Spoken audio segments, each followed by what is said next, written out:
Live from the third largest city in the United States of America on its 185th birthday here in Chicago, Illinois. It's The Drive with Mario Smith. I am Mario Smith, and welcome to Friday. That's it. Good night, everybody. Mwah, show over. We've got a lot to talk about today. We're hanging out with you. We appreciate you being a part of the show. Thank you to Hal for being gracious enough to let me pop in, and Travis for a few moments on his show. Joining me from Portland, Oregon, is our producer, the wonderful, the talented, the super nice Jay Gliss in the building. What's up, Gliss? Not much. How you doing? I'm all right. Things are cool. Been away for 2 days. Felt like As a you long know, time. it really felt like a damn week. I was very.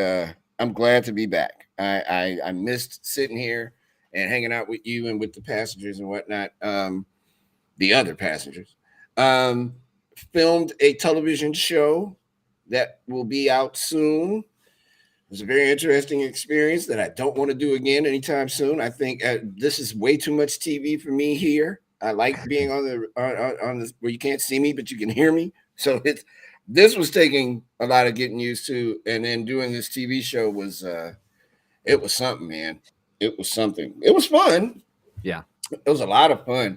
Um, I happen to know one of the lead actors in this show, and I forget that he's in Chicago, and he's a pretty famous dude. So that was nice to get reacquainted with him. My buddies are directing the show, so that was good. And I don't have any speaking lines. I am just the guy there, and you're gonna see me. There's no way you won't see me when this comes out. I'm all over it. But it was a lot of fun, and thanks to my friend Quincy and my buddy DeAndre for directing a really cool show. Christiana Colon is the head writer on this show, and it was fun, man. It was a lot of fun. But I'm back, so I won't have to do that again. I don't think, unless they like me. They don't like me. I think I made the assistant director mad, but I kept pointing at my boys like they're directing it. You should be mad at them. Don't be mad at me. They brought me here. They brought me here. Oh, and thank you to Rob for filling in on Wednesday. Much appreciated. Did you guys get into any Laker arguments? No. The first hour was kind of interesting. He had a documentary director on. They talked about like things that were like blowing my mind, like are we living in a simulation? And but this guy they talked a lot about Philip K. Dick, because apparently it was the anniversary of his death the other day. Yeah. And this guy did some of the documentary. I've actually seen one of them, which is Room 237. It's a documentary about The Shining. Yeah. And then his latest one was A Glitch in the Matrix, which I've seen on Netflix, but I haven't watched it. So that was kind of an interesting conversation. Then he had a sports guest in the second hour, and then we talked about Disneyland. Yes. Because he was asking, kind of a guilty pleasure or something that I would maybe be embarrassed that I'm a part of. And I let him know that I'm kind of a Disney parks historian in a sense. Oh, wow. So yeah, I'm kind of a nerd when it comes to that kind of stuff. So that changes the whole conversation. And that was pretty much the whole show. When you add the word historian to anything, that's like, let me listen to you then, sir. I've read a lot of books. I actually did a podcast on the history of Disneyland, and then I had to stop it 3 episodes in. I plan to finish it eventually. That's actually why I went to Disneyland this last summer. I was collecting audio and stuff like that. Wow. But yeah, you stopped it so we could hook up and meet. It was just kind of like I started it like right when the pandemic started, and what I found was it was a lot of work, because it's kind of there's a lot of sound design involved in how I wanted to do it. So there's a lot of different audio and stuff like that, and it was taking a lot of time to put each episode together. Yeah. Because of that, and trying to find the right sound. So that's, again, I went and collected my own sound. So eventually I will pick it up. I still have one interview like in the bank. I just need to, book some more guests and actually put some work in, I guess. That sounds dope. That sounds dope. But right now I'm enjoying this, so it's like, yeah, this is pretty cool. I mean, there's worse I'll things get to it when I get to it. That's right. It'll be there. I couldn't get this to you in time, but I can't find where it came from. I saw it on Twitter. I guess this happened in last night's game. It will make you happy and make Rob angry. It's Russell Westbrook getting just walked on, and he looks like he's dancing. Not like he's about to fall down, but like he does like a dance move. This dude crossed him over so bad. Oh man, I was crying. I'm like, I know who'd like this, but I didn't have time because I had to talk to Hal. So I'll find it for you though. I'll find it. You'll love it. Yeah, I'm gonna have to see that. Oh, for sure. You'll love it. Rob will hate it. We got passengers on our train today. Is it a train? Today it's a train. Screw it. It's Friday. Marquise in Washington, John in Oregon. Jace is in Michigan. Welcome. This is the first time Jace is here. We appreciate you being here. Chenoweth is in Iowa. Milo is either a dog or a human. I'm betting your dog is like, okay, it's time to watch Bliss. He is out of his kennel right now because my kids don't have school today, so they're all in there gaming and stuff. So sweet. Hey everybody. Tim's in Ohio, Fred's in Oklahoma. The number one is in Florida.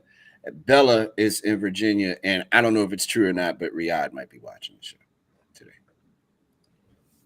And Alfredo is here too, and Mac and Shaw. Death has joined the stream. Oh, I'm sorry. Never mind. No Death. I messed that up. That was not today. We're going to get to headlines, and we're going to do a bunch of cool stuff today. We're really glad that you're here. It really is Chicago's 185th birthday. I totally forgot about it until I woke up this morning. And at some point, I'm going to have a champagne toast to my city. It was incorporated 185 years ago today. There are some who say when the Indians got here, the natives, it was hundreds of years before that, which is more than likely super accurate. So there's no exact date, but the incorporation of the city is today. And did you happen to see what our mayor said yesterday, or what she's alleged to have said? No, I did not. Real quick. So there's a lawsuit.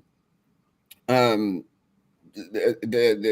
members of the Italian community are suing the city of Chicago and Mayor Lightfoot because they want the Christopher Columbus statue to remain up, and that's not working. So they tried to get the statue in a parade, and essentially they make a claim that the mayor today denied. Although she says she doesn't speak on lawsuits, she totally spoke on this one. And I hope everybody's sitting down, because the mayor of Chicago said, Mayor Lori Lightfoot said, I've got the biggest blank in Chicago. My blank is bigger than all the Italians in Chicago. Yeah, she said it. She said it, man. And you know what? I have the exact quote. Hold on a second. And it made me so happy in a very sick way. She said, my blank is bigger than yours and the Italians. I have the biggest blank in Chicago. And she said a bunch of other stuff. So all day today, people have been like replacing the word that she said with like, for example, Richard Roper, who used to host At the Movies. Richard Roper said, you guys got it wrong. She was talking about her backyard. She said she had the biggest deck in Chicago. Biggest deck. Got it. But that ain't what she said, though. And I totally believe she said it. I don't care how she tries to dress that up. I believe she said all of that. She's like Rahm Emanuel, has a real potty mouth, and will never, ever, ever admit it, but she does. So yeah, that was a headline everybody that watches The Drive almost got on display today. But again, we moved on. But let's take a look at some headlines real quick, Gliss, and then we'll take a break and jump into the show. Black retired football players who were denied payments for dementia in the NFL's $1 billion concussion settlement can seek to be retested or have their claims rescored to eliminate racial bias in the testing and payout formula under a revised plan finalized today. Outrage over the use of race norming in the dementia testing, which assumed that Black people have a lower cognitive baseline score, making it harder for them to show mental declines linked to football, forced the NFL and players' lawyers back to the negotiating table last year. The revisions could allow many retired players to resubmit their claims and add $100 million or more to the NFL's legal tab. The NFL, through the fund, has paid out more than $800 million to date, nearly half were dementia claims. The dementia awards average $600,000. The labor market continued its robust recovery in February as the economy added 678,000 jobs and the unemployment rate fell to 3.8% from 4% in January, according to new data from the Bureau of Labor Statistics. Economists polled by Dow Jones had expected an addition of 440,000 jobs. 2 back-to-back winter storms are expected to bring snow, ice, and gusty winds. I went to high school with them, gusty winds, to parts of the U.S. starting this weekend as meteorological spring sets in. On Saturday and Sunday, a storm system making its way across the across the middle of the country, is expected to bring the risk of both wintry weather and severe storms. The National Weather Service said today, as the dynamic front range system strengthens over the next 48 hours, it'll generate a swath of light to moderate snowfall over the northern plains to the upper Midwest. There will also be a chance for accumulating freezing rain over parts of the upper Midwest, extending from southern Minnesota through northern Wisconsin and into the upper peninsula of Michigan over the weekend. Some isolated areas could see more than a quarter of an inch of ice. It said, advising weekend weather travel predictions. Here in Chicago, it is expected to be close to 70 degrees tomorrow. That is crazy. And I believe the ancestors and the elders refer to it as pneumonia weather. That would be pneumonia weather. I see Gary T is joining us today. Hey, brother, how you doing? And we talked about everybody else. Fred, Bella, Tim, Milo, Chenoweth, Jace, John, Marquise, Alfredo, all you guys. Thank you so much. Mac, everyone. We appreciate you guys being on the show today. We'll take a break. When we come back, we'll dig deeper. Not dig digger. We can't do that. We'll dig deeper into the headlines. And we've got a lot to talk about today. It's The Drive with Mario Smith. Happy Friday, everybody. We'll be back in a moment. You're watching Backchannel.tv.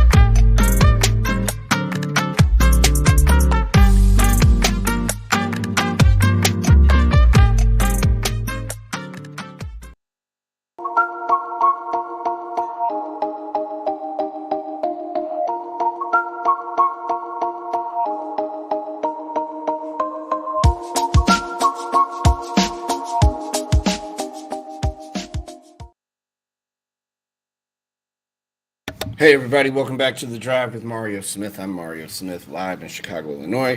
Glad you guys are here. Let's get it started. Do you remember the Boston bomber?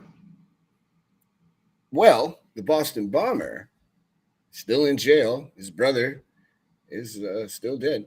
Very much so.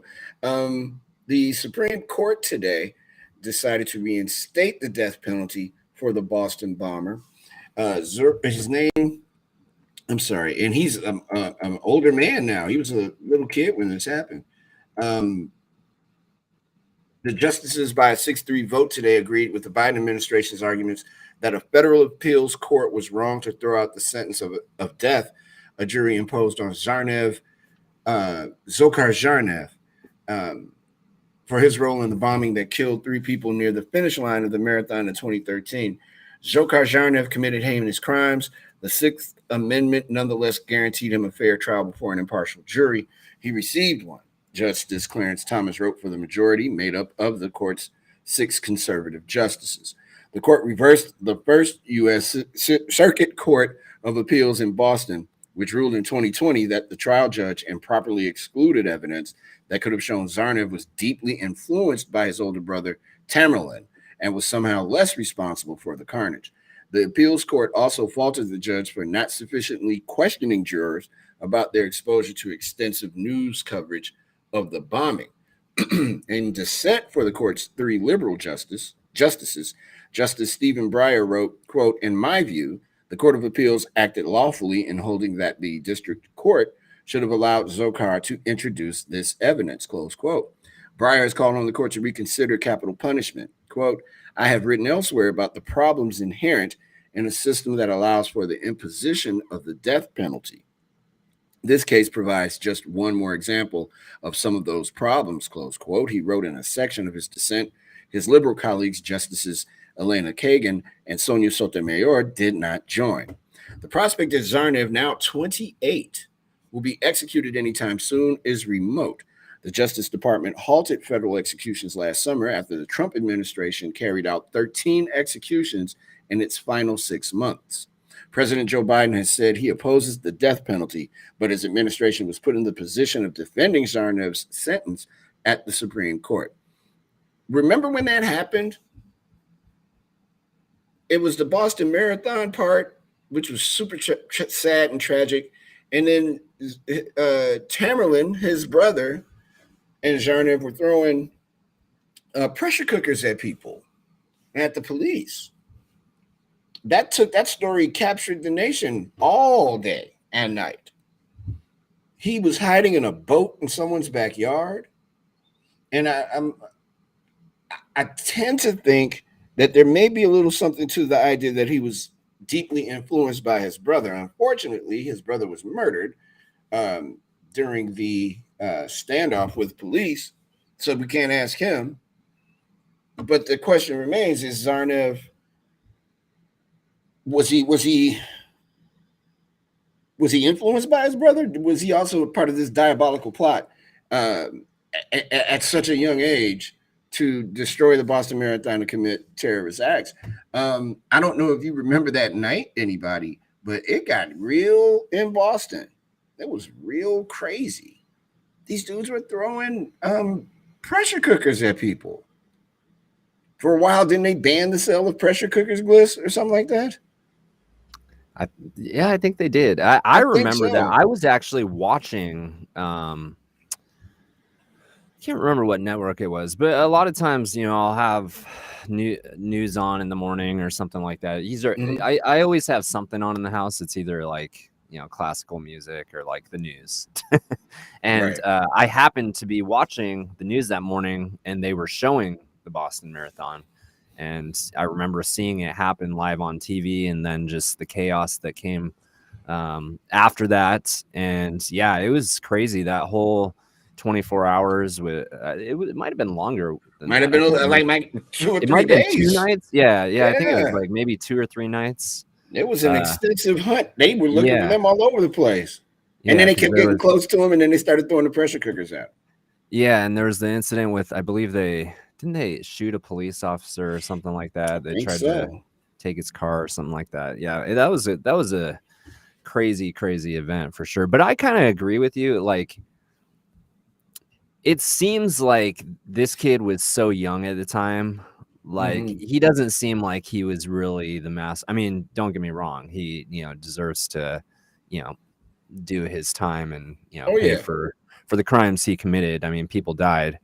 But I do think that it was mostly, I mean, we'll never know for sure, but it seemed like it was mostly his brother that he was kind of following along with. He was like 18 or 19 years old, right? I think 17. 17 or 18. Yeah. I mean, not that you're not old enough to know right and wrong at that time, but I mean, when you're young, and if obviously his brother was someone who was influential on his thinking, it's unfortunate that this is how it ended up for him, because it does seem like it was mostly his brother's thing that he was kind of going along with. It reminds me of the way people were reacting to it, and I'm not trying to bring anybody down at all, but how 9/11 played out on TV. It was that sense of urgency, like, oh my goodness. Not that you thought that more was coming, because on September 11th, I can't think of a person that was like, nothing's gonna happen here. We were all looking up in the air and looking around, because we didn't know somebody may have had a diabolical plot to do much more damage. Go ahead. Sorry. I was just going to say with that, it was it was like, wow, these two dudes, because they knew who they were right away. But it was like they're evading police. They can't get caught.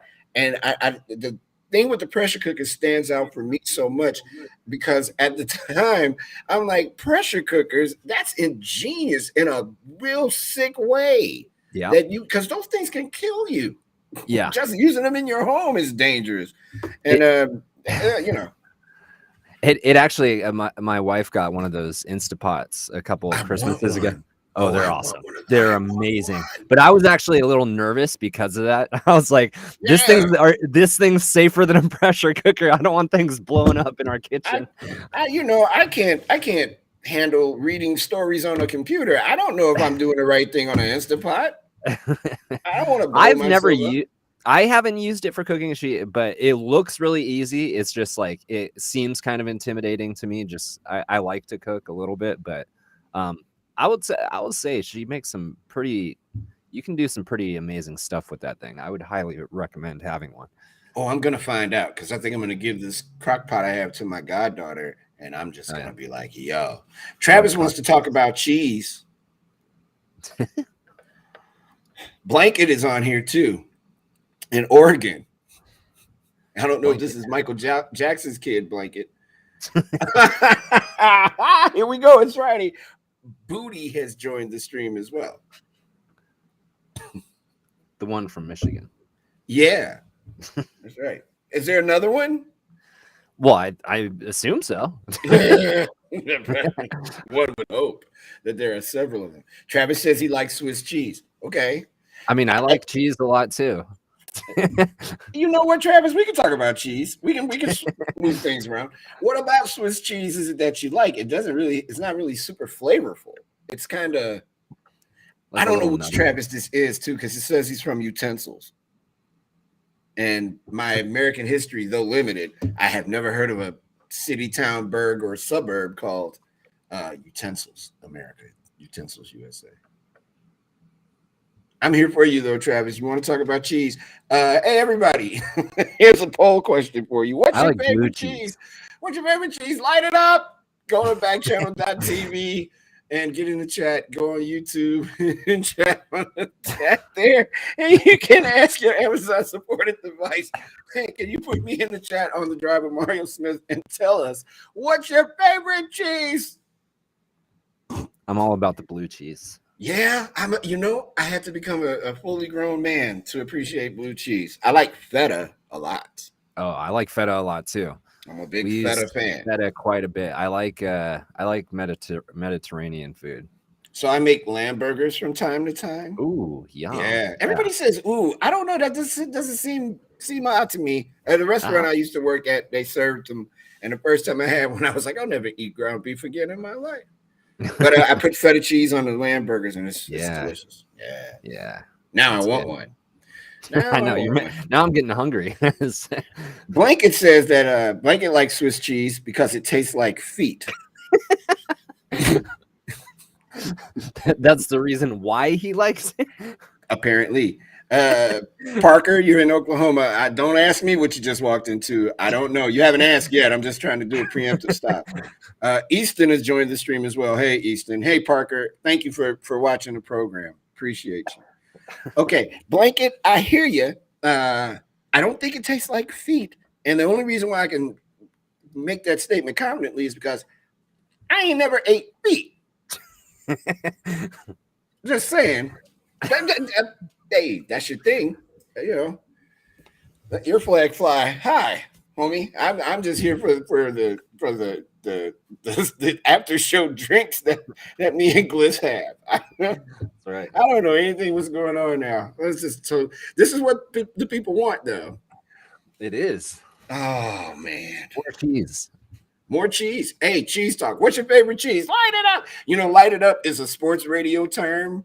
And it is like the number one thing when dudes are dying on the air and they just, hey, wait, what's your favorite baseball hat? Light it up. They just favorite cheese.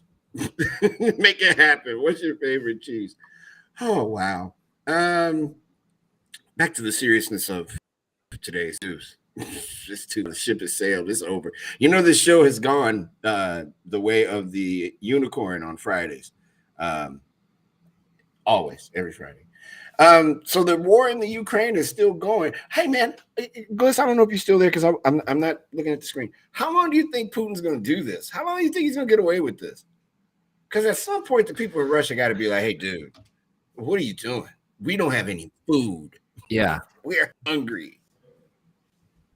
I don't see it Yeah, lasting I mean, long. it's I don't either. I mean, we kind of talked about this on Tuesday. Like, I just don't see it. Like you said, I mean, the people of Russia are just as much of a victim here, and he's really screwing them over by putting them in this position. So it's like, imagine, okay, so just for the sake of argument, whatever the smallest state is next to whatever state you live in, imagine that you decided one day, I want that state back. I want it.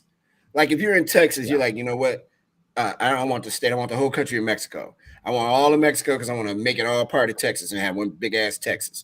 And then you go into Mexico and decide to invade it, and the Mexican people fight you back way more than you expected because they didn't have a chance to be surprised because another government, the United States, is like, hey, they are about to invade you. Everybody dig where I'm coming from. They're about to invade you. And then they go, okay, well, cool. We're going to fight. And then you fight a really good fight for almost, 2 weeks now? It's been almost 2 weeks. And it's like, I don't know what cheese it is, Gary. Okay. And I think he's saying money. Oh, yeah. Mine too. And then when you fight back and there's sanctions against your country and you can't go to a bank, and what I'm about to talk about with businesses here in the United States getting threats and stuff, war is hell. This is not fun. It's not television. This isn't Sergeant Bilko. If you don't know what Sergeant Bilko is, gang, look it up. It's not Baba Black Sheep. It's really real. And the U.S. is laying it on them. But what's happening here in the United States is that some Russian restaurants and businesses have been facing threats, harassment, and vandalism in the days since Russia launched its invasion of Ukraine. Russia House Restaurant and Lounge in Washington, D.C. was vandalized twice last weekend, resulting in smashed windows, a broken door, and what is believed to be anti-Russian rhetoric posted on the walls. That comes from WUSA 9. We're getting some hate phone calls, owner Aaron McGovern told the Washington Post, adding that his restaurant has nothing to do with the invasion. We are a U.S.-owned company trying to survive. Pushkin Russian restaurant in downtown San Diego is also receiving threats, and people are leaving one-star reviews online saying the restaurant supports the invasion. Owner Ike Garazian said, per ABC 7 out in San Diego. The threats have progressively gotten worse as the invasion has gone on, with some threatening to blow up the restaurant. Why would you? What is wrong with people? How does this happen? What does a Russian restaurant in Washington, D.C., what does a Russian restaurant in San Diego have to do with something that is happening in Russia and Ukraine? And how would they be supporting it exactly? You go in food and then they send the money to the Russian? Some people are just not even plain stupid, but super stupid. And this is the second time I've seen something what did Lindsey Graham say should happen to Putin? Let me look it up. Because it must be something horrible because people have been talking about it, but I can't find the quote anywhere. But if you are one of those people who thinks that a Russian restaurant in your town is supporting a war, you need to stop. There's something wrong with you, and that's a scary thought that you would even bring yourself to think something like that. What is it exactly that they would? I don't get it, man. It looks like, from what I can tell, Lindsey Graham, he basically called for a Russian citizen to do a hit job on Putin. Oh, great. Thanks, Lindsey Graham. Why don't you shut up, too? Thanks, man. Yeah, here it is. Lindsey Graham the Wild West now. Just someone go kill that guy. Kill him. Kill that guy. Russian officials say senators' comments are unacceptable as GOP and Democratic lawmakers distance themselves from the idea. Senator Lindsey Graham doubled down today on his call for the Russian people to assassinate or overthrow Russian President Vladimir Putin, even after a backlash from the White House and peers in Congress who said Mr. Graham had gone too far, as well as from Russian officials who accused him of advocating for terrorism. Quote, that is not the position of the United States, and certainly not a statement you'd hear come from the mouth of anybody working in this administration, White House Press Secretary Jen Psaki said. Okay, I've been done with him anyway, so, why don't somebody vote him out of office? Can we get that one? Can somebody do that? Hey, Mark. Hey, Nora. Hey, Debbie. Parker's back. Hey, Demetrius. Demetrius is in Missouri. What's up, John? How you guys doing? Welcome to the drive. We're talking about cheese today. What's your favorite cheese? Because, it's Friday. You need to know these things. How's your weekend going to pan out? You dig? This has been an interesting show already. What are we, 33 minutes in? Not bad. Not bad at all. I don't know if anybody knows who the Sackler family is. No, it's not related to Lori Lightfoot's joke. Or what she said. Members of the Sackler family who own Purdue Pharma have reached a deal with U.S. states to pay as much as $6 billion in cash to end widespread litigation against the Oxycontin maker over its role in the nation's opioid epidemic. The deal, which was announced yesterday, but still must be approved by a judge, would give states and local governments billions of dollars for treatment programs. An earlier statement, which would have required the Sacklers to pay $4.5 billion, was rejected by a federal judge in December after 8 states and Washington, D.C. fought against the deal. The 8 states and D.C. agreed to the new settlement after more cash was given and other terms, including an apology, were accepted. In exchange, the Sacklers would be protected from further civil lawsuits. The Sackler families are pleased to have reached a settlement with additional states that will allow very substantial additional resources to reach people in communities in need, according to a statement in the court filing. While the families have acted lawfully in all respects, they sincerely regret that Oxycontin, a prescription medicine that continues to help people suffering from chronic pain, unexpectedly became part of an opioid crisis that has brought grief and loss to far too many families and communities. I just wonder about the communities that were affected by the opioid crisis that won't be in on this lawsuit and that won't get any of that money.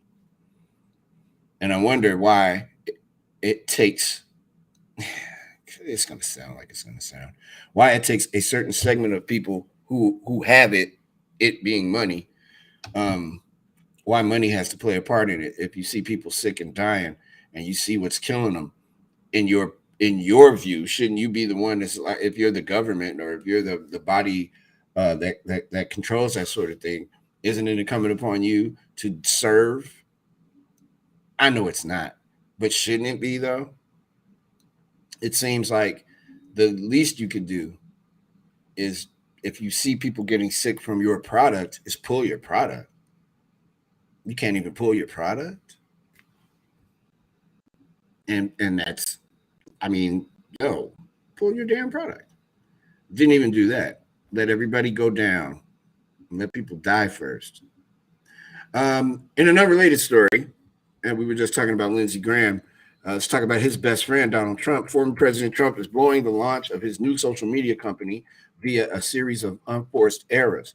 The SPAC that agreed to take Truth Social public is valued at over $3.5 billion. At some point, investors will begin paying attention. Truth Social spent much of February in private beta with invited users, saying its public unveil would be February 21st, President's Day. The launch itself was buzzy, with Truth Social shooting to the top of Apple's App Store. There isn't an Android or web version, but the vast majority of people downloading the app were giving a waitlist number. 9 days later, most people remain on that waitlist with the number unchanged and without a word of communication from the company. A waitlist refresh icon doesn't work. Truth Social has fallen to number 57 in the App Store, just behind Tinder and Planet Fitness Workouts. The former president is Truth Social's founder and chairman, so he obviously bears some responsibility for putting together the team that's so far fallen on its face. But most importantly, he's not using the app. How long are people going to ride with this dude? Look, man, I don't know your political leanings, nor do I really care about them, but just out of just sheer,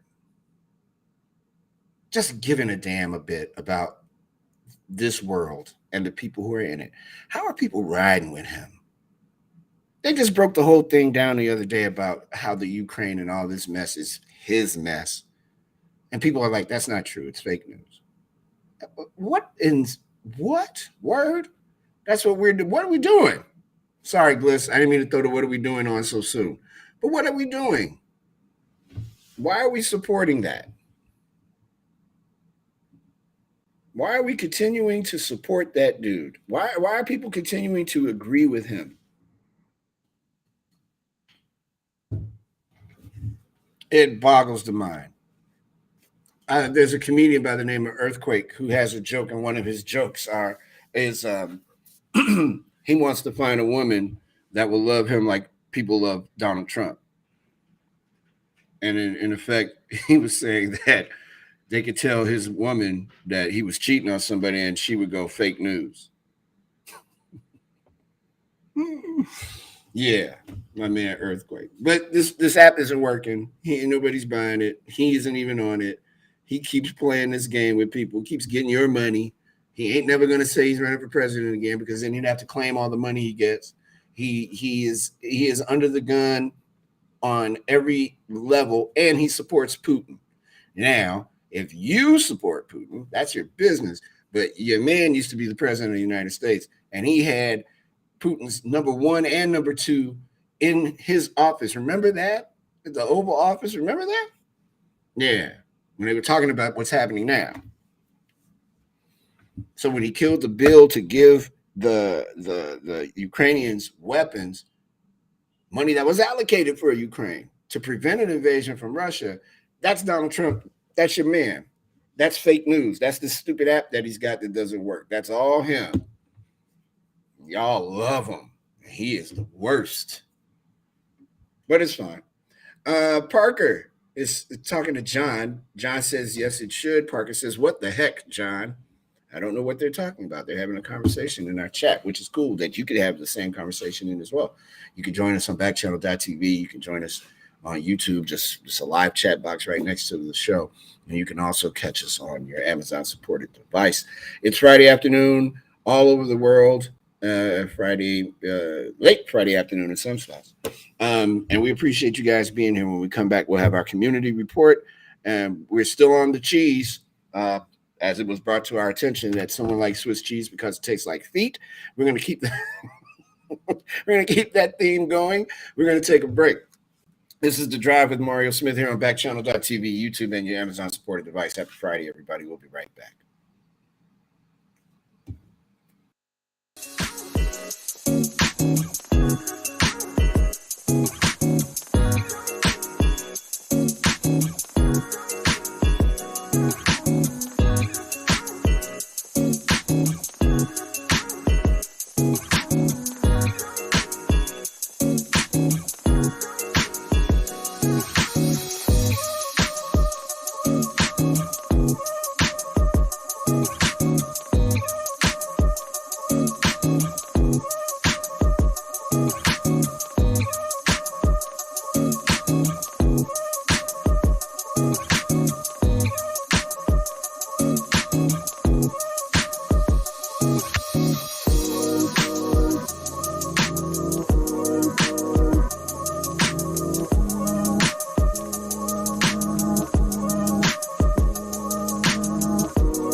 Welcome back, everybody. It's The Drive with Mario Smith. I'm Mario Smith. How you doing? What you doing? Where are you going? What's going on?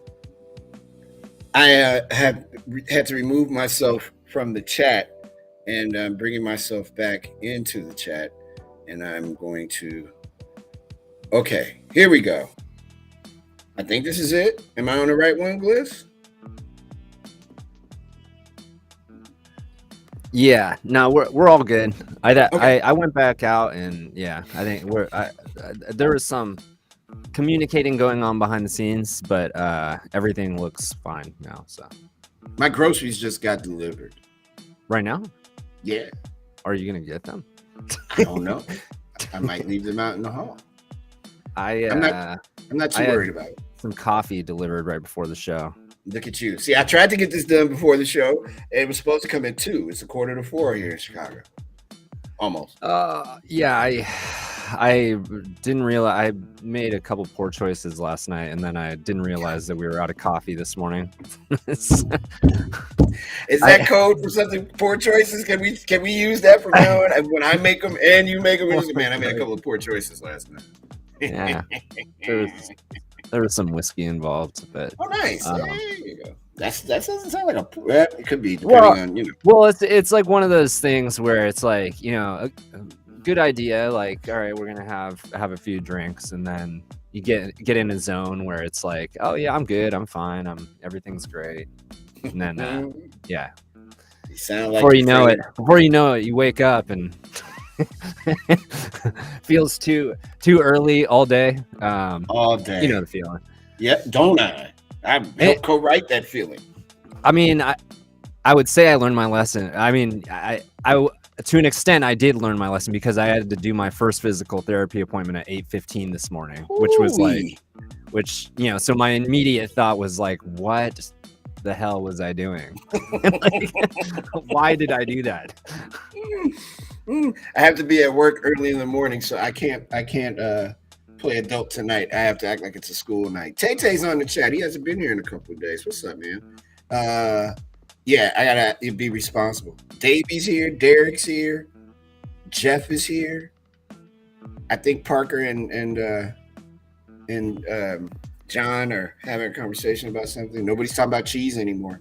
Travis is here. Theo's here from Illinois. Hey, Theo. What's up? Welcome to the show. But yeah, poor decisions. We need to make t-shirts that say The Drive with Mario Smith on the front and poor decisions on the back. I think there's a dog trying to eat my groceries. Uh-oh, that's not good. I can hear a dog by my door. It's always something. All right, we should probably just move on. And we'll talk about poor choices in a little bit. This is a story that broke in December, but they just caught the guy who killed this wonderful lady. Her name is Jacqueline Avant. I don't know if you all are familiar with Clarence Avant. There was a show on Netflix called The Godfather. He's referred to as the Godfather of Black music. He's gotten a lot of musicians and actors and artists in general. He put them on. A man pled guilty yesterday to the death of Jacqueline Avant, the wife of legendary Los Angeles music executive. The gentleman's name is Ariel Maynard, 30 years old. He was accused of killing Jacqueline Avant, 81, and shooting at her security guard during a robbery at her Beverly Hills home in December of last year. Maynard pleaded guilty to 1 count of first-degree murder, attempted murder, and 2 counts of burglary. He faces a maximum sentence of 170 years in prison and will be ineligible for parole, the statement said. The security guard was not injured in the shooting. Maynard was arrested 2nd after security video captured him leaving the Maynard's home shortly after the shooting. Jacqueline Avant, a philanthropist, mother, and one-time model with Ebony Fashion Fair, married Clarence Avant in 1967. They were married 54 years. Clarence Avant is credited with helping launch the careers of notable Black musicians, including, among many, Bill Withers, and was known as the Godfather of Black music. In a statement Thursday, Gascon, the DA in Los Angeles, I believe, said the killing continues to shock the conscience. Mrs. Avon's death was a tragic loss felt by our entire community. A lawyer for Maynard cannot immediately be reached. His sentencing is scheduled for March 30th. That woman was 81 years old, minding her business, and this dude freaked out, panicked, trying to rob their house, and shot and killed this 81-year-old woman. What are we doing? What part of the game is that? How do you justify that? If I could curse, I had a word specifically for after the word that. 81 years old. What? I'm staying in the house. Oh, she was at the house. What am I going to do? That is crazy. That is absolutely stark raving mad crazy. Los Angeles lifted its indoor mask mandate today. Los Angeles County has lifted the mask mandate. Nearly all of it is lifting the mask mandate at nearly all of its vaccine verification requirements as well. The change in effect today drops mask requirements for public settings like grocery stores, restaurants, and bars. It also removes the need to show proof of vaccination or negative test results to enter indoor bars, wineries, or most other businesses. California state rules require proof of vaccination or negative test results to enter large indoor events, as well as masks on transit and in other high-risk settings, including hospitals. We're doing the same thing here in Chicago, and I don't know about where you live, but people have lost their mind. You would think that they are giving away money. The streets are full of people again. Everybody's super happy. It is crazy what is going on right now. Not like it was unexpected. It's just wild. Glitz, I don't know what it's like in Oregon. Have they lifted all the mandates there too? So they haven't lifted them yet. I believe they're being lifted in the next week or two.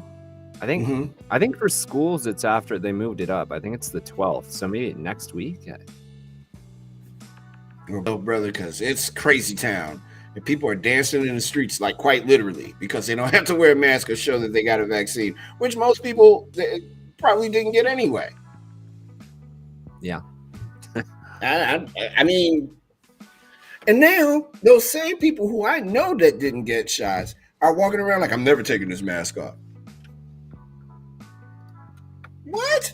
For almost 3 years, you've been like, man, why are you getting that vaccine? You're going to get wings. You're going to grow a tail. And now you're like, I'm never taking this mask off. What are you, stupid? What are we doing? See, that's why what are we doing is the phrase that pays. What are we doing? So now you don't want to take the mask off, but you've been fighting about having to wear the mask. Make it make sense, because that sounds stupid. Sherry Papini, the California mother who disappeared. Yo, this is crazy. Everybody listen. like you have a choice. The California mother who disappeared. I said that like I was in front of people. There's no one here. The California mother who disappeared for weeks in 2016 and claimed she'd been kidnapped at gunpoint made up the story and had been staying with an ex-boyfriend. Papini, now 39, was arrested for allegedly lying to investigators in 2020 when presented with evidence the kidnapping was faked and of defrauding California out of more than $30,000 in victim assistance money, law enforcement officials announced. Papini's disappearance in Northern California in November 2016 set up a nationwide search that involved the FBI. 3 weeks later, she was found along Interstate 5 in rural Yolo County with a chain around her waist and a brand on her shoulder she said was inflicted by her captors, according to court documents. Ultimately, the investigation revealed that there was no kidnapping, as you hear the fire engine roaring through my neighborhood. Philip A. Talbert, U.S. Attorney for the Eastern District of California, said in a statement, he said countless hours were spent not only on the search for her, but for the purported abductors. Papini faces charges of making false statements to law enforcement and engaging in mail fraud, the prosecutor's office said. Chris Thomas, a representative for the Papini family, said in a statement, her family stands behind her. We love Sherry and are appalled by the way in which law enforcement ambushed her this afternoon in a dramatic and unnecessary manner in front of her children. What? If requested, Sherry would have fully complied and come to the police station as she has done multiple times before, where this could have been handled in a more appropriate way. Sherry and Keith have cooperated with law enforcement's request despite repeated attempts to unnecessarily pit them against each other, empty threats to publicly embarrass them, and other conduct that was less than professional. We are confused by several aspects of the charges and hope to get clarification in the coming days.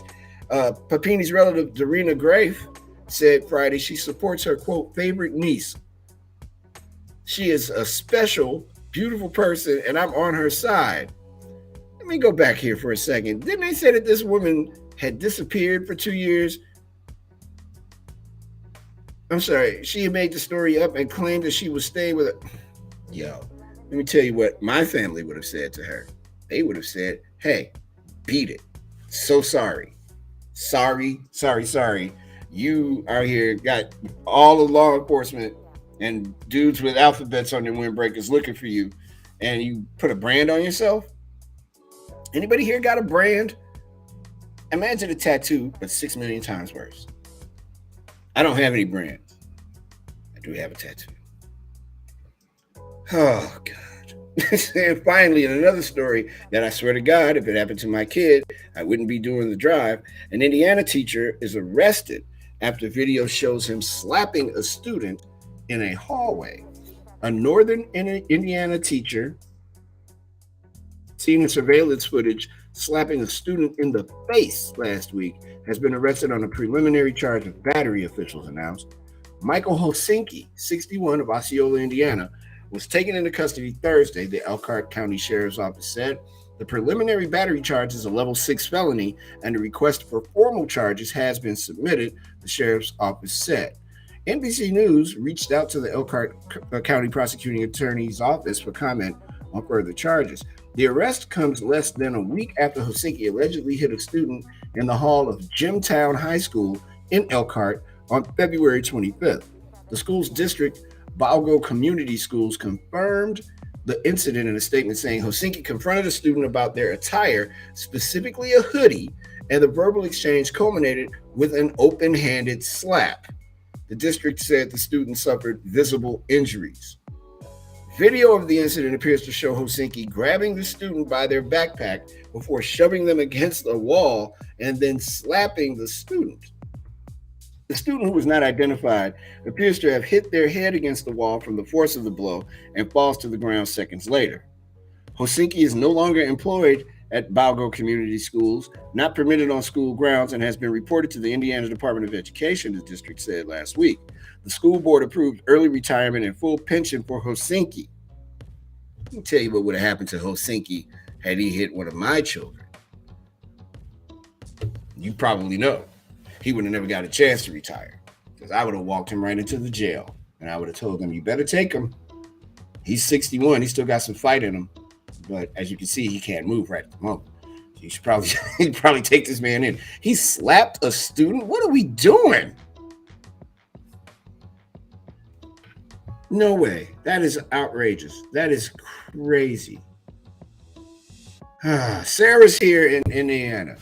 Hey, Sarah, it's your first time on the show. How you doing? Welcome. Siri just tried to pop up on me. Hey, Haley and Shadow and Dave and Queen. Theo is here. Davey. Everybody, thank you for watching the show. Bliss, I'm sure I would have to have a producer fill in if a teacher slaps one of your children.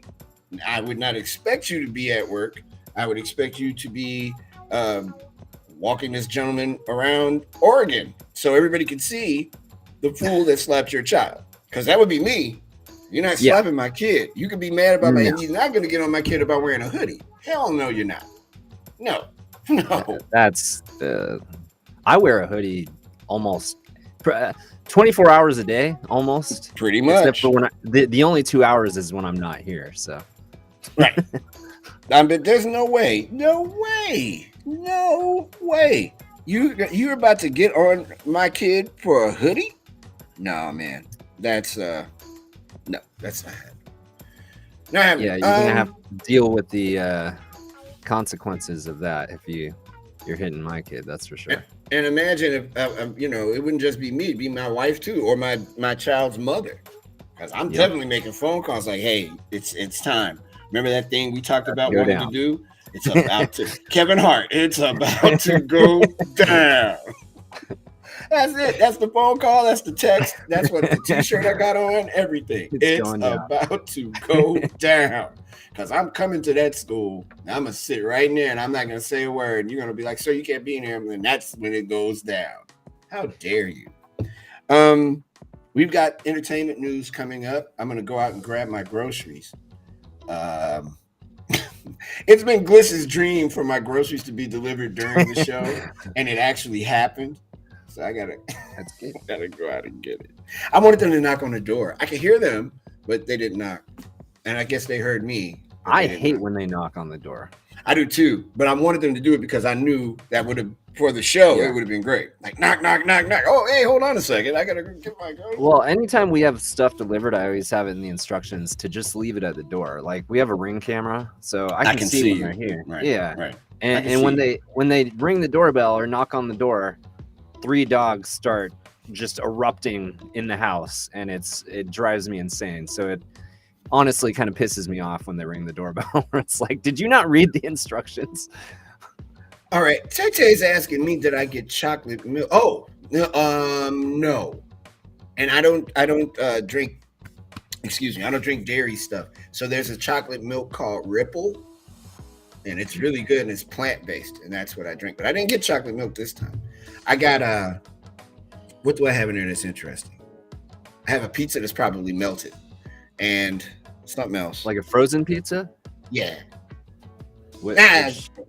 DiGiorno? No, it's a Gino's East, a deep dish pizza. Okay.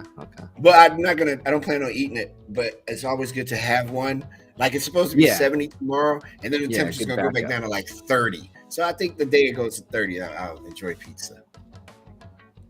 I don't know what I'm doing, but I know I'm getting ready to go get the groceries. And when we come back, we'll have the entertainment report. Me and Gliss will be back in a bit. You're watching The Drive with Mario Smith on Backchannel.tv, YouTube, and you're listening to us on your Amazon supported device. And no burritos. Tay-Tay, no burritos. Francisco, Chloe have also joined the stream. Shadow is saying he's sorry about something, and he's also saying hi to Haley and hey to Allison. And we'll be back in a moment. This is The Drive with Mario Smith on Backchannel.tv.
Welcome back, everybody. It's the Friday edition of The Drive with Mario Smith. I'm Mario Smith. I'm out of breath from running across the studio here to grab groceries. And my freezer all fell apart. Everything came. I'll tell you in a second. Joining me from Portland, Oregon is my man Gliss. I opened where you went. Yeah. So I go to open up the freezer and it all came flying out. So I had to do some matrix. Yeah, of course, because it's me, and that's why it happens. That it was a fight that I won, but not without being winded. Well, that's the good thing about me being able to see you even during the breaks is I can see that there's no one there, so the break is not over until you're back in that chair. Thank God. I was like, the music, I can't hear music because I was too far away. Yeah, but I'm okay. Heart's beating a little fast, but I'm fine. I've got my drink. So I just opened a caffeinated sparkling water. Jesus, man. Hydrated. That's a lot of caffeine. Yeah, you're gonna be hydrated, all right. No poor decisions tonight, though. We're not making poor decisions. And I had to grab the two things that were in the freezer, or that needs to be in the freezer, and that's what took me so long. And again, I had to Tetris my freezer. When I go back to open it up later, it's gonna look interesting because I don't know what I did, but the door closed. That was all I cared about. We got people here today, man, on the drive with us, that are checking us out. Chloe's in North Carolina. Hello, Chloe. What city in North Carolina are you in? I'm dying to know. John is in Oregon, and I swear to God, I bet that's your neighbor. I don't know if you even know your neighbors like that, but probably. Queen is in Barbados. Sweet. Welcome to the show, Queen. Bella's in Northern Virginia. Tete's in Illinois, and Sarah and Francesco and Shadow. And everybody, welcome to the show. Let's take a look at some headlines real quick on this Friday afternoon. A federal judge has agreed to let retired NFL players resubmit their claims of out of a $1 billion concussion settlement. And these NFL players can seek to be retested or have their claims rescored to eliminate racial bias in the testing and payout formula under a revised plan that happened today. Most of these players are Black NFL players who were unable to be part of a larger settlement that happened earlier this year. U.S. job rate has gone up. Employers added 678,000 jobs in February. Wages continue to rise, but gains have started to level off. And finally, a huge winter storm is coming to a town near you, bringing snow, ice, gusty winds, and more to parts of the U.S. this weekend. 2 back-to-back winter storms will bring wintry weather to the U.S. as meteorological spring sets in. And those are the headlines at the top of the hour. When we come back, we got some time. Do we? Wait a minute. You think I would know how this works. Actually, we'll be right back after a real short break, and we'll come back with entertainment news. How about that? It's The Drive with Mario Smith on Backchannel.tv. We'll be right back.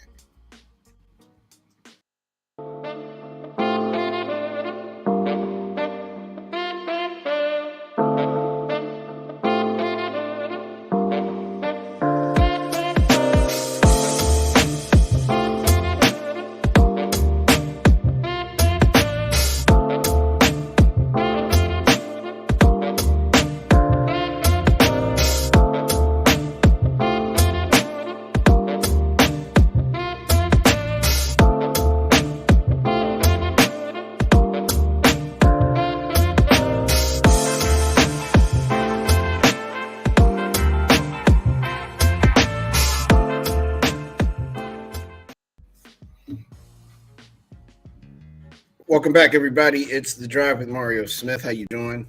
Oh, no, it's cool. Oh, I'm sorry. I'm reading an old note. Never mind. Welcome back to The Drive. It's time for Have No Fear. The camera's here. and we take a look at what's happening in the entertainment world. It's a big weekend this weekend if you're going to the movies, because you know what's coming out? The Batman. Yesterday, in a Thursday preview, the Batman earned $21.6 million. The Batman Matt Reeves' pitch black take on the oft-told story of the billionaire who became a costume crime fighter earned a muscular $21.6 million in Thursday previews. The superhero reboot is eyeing a debut of $100 million or more, buoyed by good reviews and interest in Robert Pattinson's take on the title role. The former Twilight heartthrob says both Batman and his alter ego Bruce plays both Batman and his alter ego Bruce Wayne, joining a long list of actors who have donned the cape and cowl. That includes Christian Bale, Michael Keaton, Ben Affleck, Val Kilmer, and infamously Clooney. Unlike Clooney, Pattinson's costume doesn't have nipples and a prodigious codpiece. The Thursday total includes fan events from Tuesday and Wednesday, and it marks the second best pre-show opening of the pandemic era. Marvel's Spider-Man: No Way Home still holds the record with its $50 million Thursday debut in December. That film enjoyed a fantastic $260.1 million debut. The Batman's Thursday haul also beat pre-pandemic openings by DC Comics' The Joker, $13.3 million, Aquaman, $13.7 million, and 2016's Suicide Squad, $20.5 million. The Batman is a big bet for Warner Brothers and its DC Films division. All that grit, grime, and urban rot doesn't come cheap, and bringing Gotham City and its most famous vigilante to life on screen cost a massive $200 million. That doesn't include the tens of millions more in marketing and distribution costs. The good news is that some box office prognosticators believe $100 million is on the low end of things and think the Batman has a shot at collecting at least $140 million in its first 3 days of release. If it does, the Batman will be only the second movie since COVID hit to cross the $100 million mark in a single weekend, joining Spider-Man No Way Home, which opened last December to a monumental $260 million. Not even a pandemic can keep audiences away from comic book movies. In addition to Pattinson, the Batman stars Paul Dano as the Riddler, Zoe Kravitz as Catwoman, Andy Serkis, as Batman's butler Alfred Pennyworth, and an unrecognizable Colin Farrell as an obese crime lord known as Penguin. Warner Brothers is hoping that fans will flip for Reeves' take on the comic book saga, giving them another valuable franchise to compete with Marvel. Sounds good. I'm ready. Who's going to go see the Batman this weekend? Let us know in the chat. It's at backchannel.tv. You can also check us out on YouTube live there. And if you're listening to us on an Amazon supported device, you can check us out there as well. Let us know who is going to see the Batman this weekend. There is a Broadway theater change coming. The Court Theater the Court Theater in New York is changing name to the James Earl Jones Theater. The actor famously who voiced Darth Vader. That's a big deal. I'm ad-libbing because the story left my screen. But yeah, this is a first. So James Earl Jones is going to have his own theater named after him. Mr. Jones is 81 years old now. Not bad. I also want to turn you guys on to something. Cecile McLaurin-Salvant. Do you know who that is? Have you heard of her? I'm going to introduce it to you right now. This is her brand new album. It's called Ghost Song. It is brilliant. She is amazing. If you've never heard of her, you want to get this. She is a singer. It is a complete masterwork. And the fact that she pulls this off, her first album, I think she produced by herself. Great musicians. It is a brilliant album. And I'm a big fan of hers. And a coincidence that this story came out because the album just came out this week. She's something. She is a special person. And I'm telling you, this is it. You looking to buy some this weekend? There you go. Ghost Song. I would love to be able to play a bit for you. Unfortunately, we can't. But take my word, she is dope. I'm not making it up. And if she comes to a town near you, go check her out. definitely go check her out. What else we got here, Gliss? Because those two stories wouldn't come up for some reason. I think we have one more thing. Yeah, no. Can I? Is it okay if I go back because it's something that I missed that I do want to talk about? Um, the am I going to be able to see this one? Having some tech problems on both our end today, me and you. Okay, we can see this one. The New York. Nope, I can't. Wow. Wow. Are you getting paywalled? Is that what's happening here? Yeah. It's awesome. That's what you want. Well, you're here. I'm here. We can talk to our friends. Screw it. I'm not gonna worry about it now. It's something on my end that I need to do. I know what it is that I have to do. I haven't had a chance to do it. But while I'm mentioning that, there are a couple of other new albums out. Hold on. I mentioned one to you on Tuesday, and it's Black Radio 3 by Robert Glasper. It's just good, man. This might mess around and win a bunch of Grammys. This is an excellent album. It really is. And the other is from Los Angeles-based Moonchild. It's called Starfruit. This is really good too. It's a good good quarter for albums. Some really cool things have come out in this first quarter of 2022. Is it what year is it? Yes, 2022. 2022. Some excellent work with more on the horizon, but Cecile McLaurin-Salvant, man, she does this octave thing with her voice. It's amazing. She is such a good singer.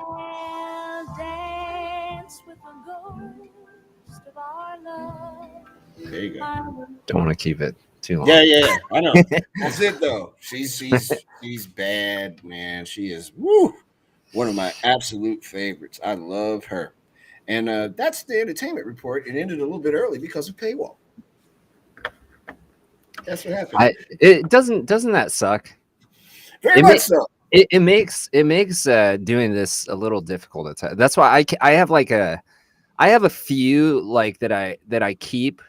Mm-hmm. Like the New York Times. I keep a subscription just because it's I actually have the story now. I can read it to you if you want.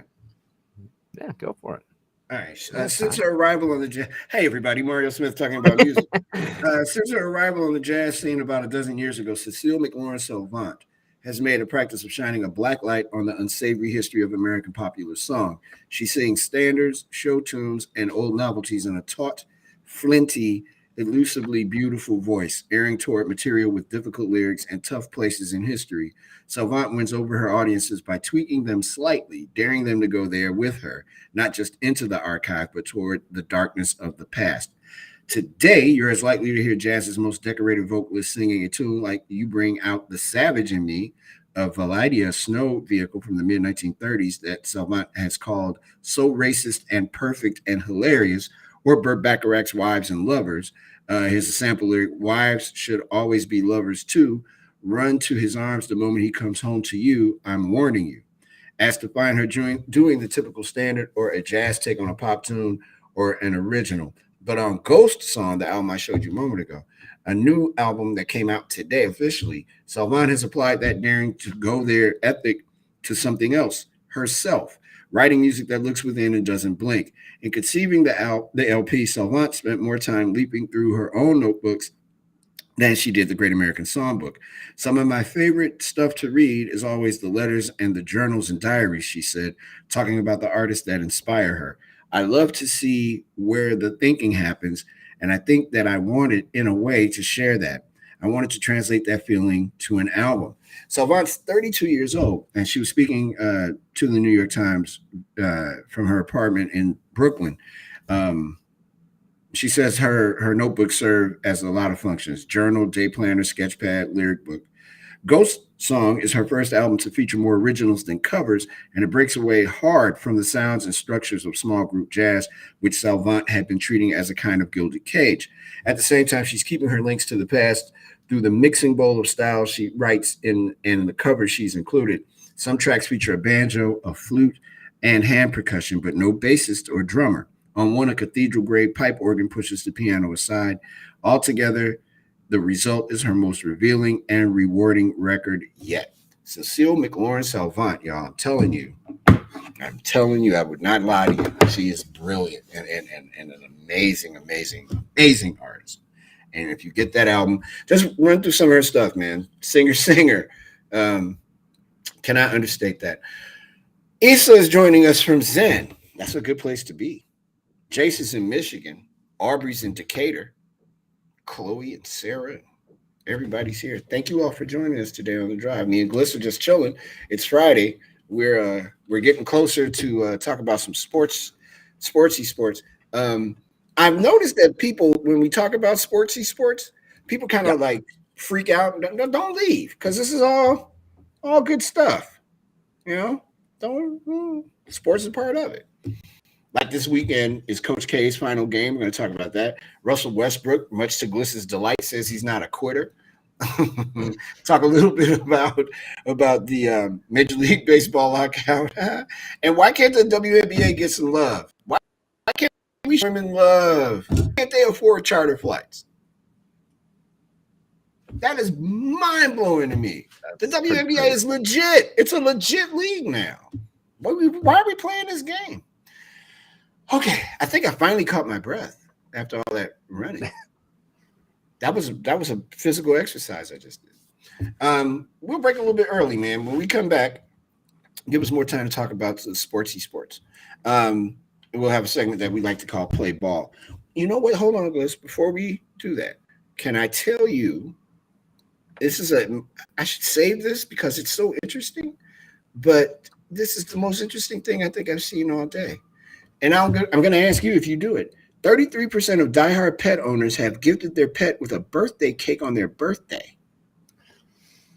So we did get Milo a birthday cake for his first birthday. Milo's different. Yeah, he's 1.5. Yeah, I mean, he's like the friendliest puppy ever. I mean, but it was mostly because it was his first birthday. I don't know if we'll do it every year. I don't know. My wife adores him, so maybe we will. I don't know. So my question is, did you stuff the cake with dog food, or is it a cake? No, we actually, she found somewhere, it's like they make pet birthday cakes. And I've heard they make like dog ice cream as well. So I don't know. Yeah, I don't know what it had in it. I honestly don't remember what it had in it. I mean, he loved it. I bet, but I'm just saying, is it like an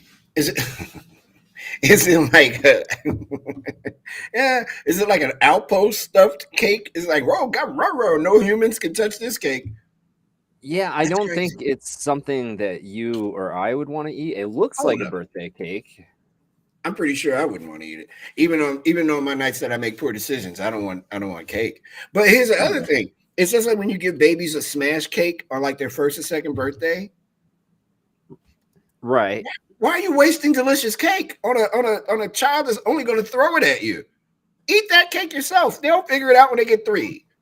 I'm not much of a fan of I never eat cake when I'm at a birthday party. I'm not much of a sweets person.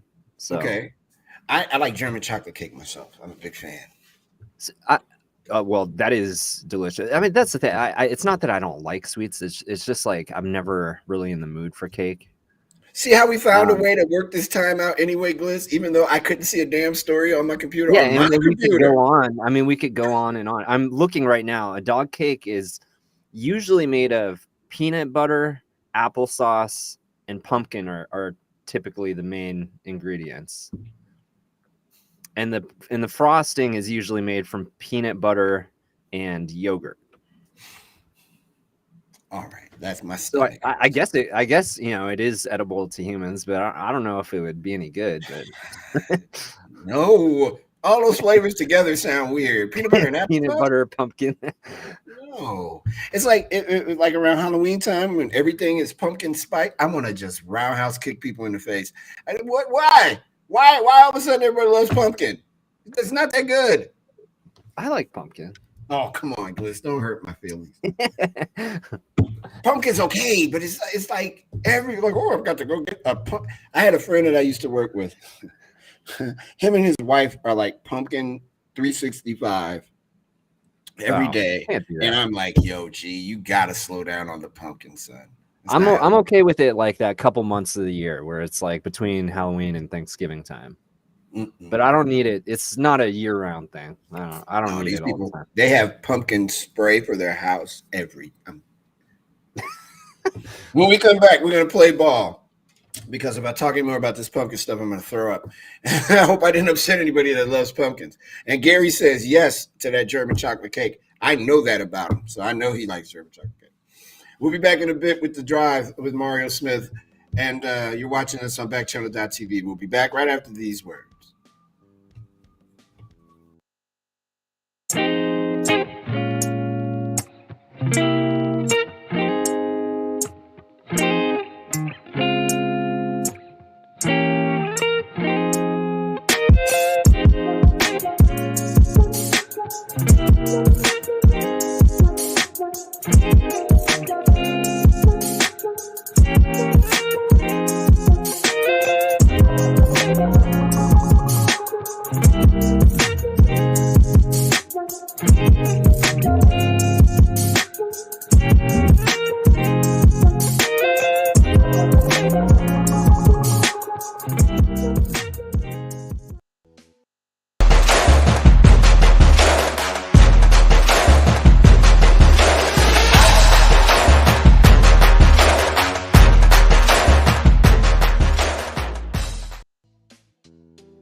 Whoa.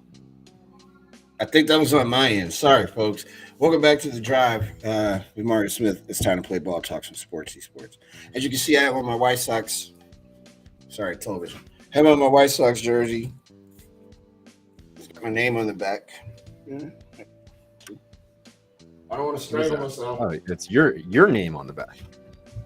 Yes. It was a birthday present when I turned 50. And I saw Hal liked your Bulls hat. Oh, it's fight night tonight at the United I know. Center. I heard you guys talking about that on.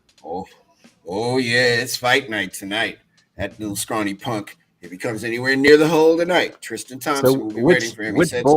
Which Bull's getting injected?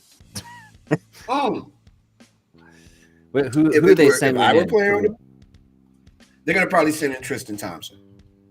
Yeah. I think he's going to be there for – well, see, they can't – here's the thing. Everybody's like, well, what if there's a suspension? And I'm like, so? As long as it's not a suspension for 6 months, so what? Take it, because you should have did it that night when he pulled Alex Caruso out the damn sky and broke his wrist. That should have been a night that somebody should have walked up to that young man and given him the reason to want to quit playing in the NBA. That would have been me. Yeah, I mean, I don't, you don't want to advocate violence because we've seen, what happened in Detroit, how things can get out of hand quickly. The malice in the palace could, But if I think it would have been completely warranted for someone to swing on him after one hard foul, one really hard foul, or if you just swing on him in that moment and get it over with, you get the tech. That's what I was going to say. I was going to say, I wouldn't have faulted any of the players for losing.